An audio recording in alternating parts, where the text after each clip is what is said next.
ভারতের গণমাধ্যম NDTV O Times of ইন্ডিয়ার খবর, অস্ত্রবিরতি লঙ্ঘন করে শুক্রবার রাতে কাশ্মীর নিয়ন্ত্রণ রেখায় আবারও গুলি চালিয়েছে পাকিস্তানি সেনারা। জবাবে পাল্টা গুলি চালিয়েছে ভারতও। সেনাবাহিনীর বিবৃতির বরাত দিয়ে প্রতিবেদনগুলোতে বলা হয়, গোলাগুলি হয়েছে লাদাখ সীমান্তেও।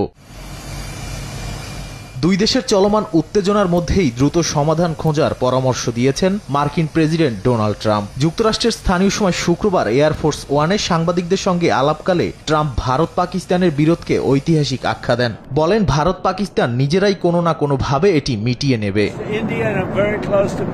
কাশ্মীরের যুদ্ধ তো শতাব্দী পুরনো। আমি ভারতেরও খুব কাছের, পাকিস্তানেরও। তারা নিজেরাই সমাধান বের করে নেবে।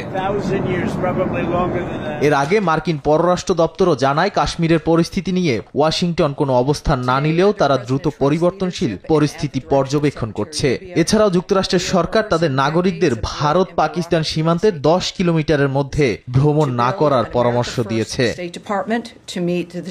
এদিকে দুই দেশের উত্তেজনায় মধ্যস্থতার আগ্রহ প্রকাশ করেছে ইরান। দেশটির পররাষ্ট্রমন্ত্রী আব্বাস আরাকচি বলেছেন, দূতাবাসের মাধ্যমে কঠিন সময়ে উভয় পক্ষের মধ্যে বোঝাপড়া তৈরি করতে চায় তেহরান। এমনকি অন্য প্রতিবেশীর মতো উভয় পক্ষের মধ্যস্থতা করার অগ্রাধিকার তেহরানের রয়েছে বলেও মনে করেন তিনি।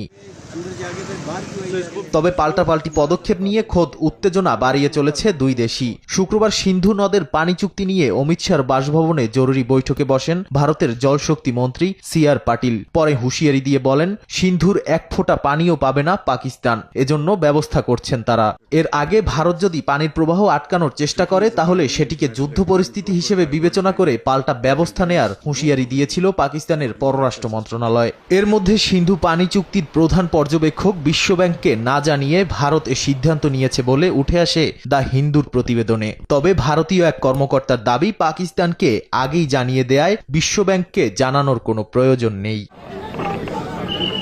নাদিম মারজান, সময় সংবাদ।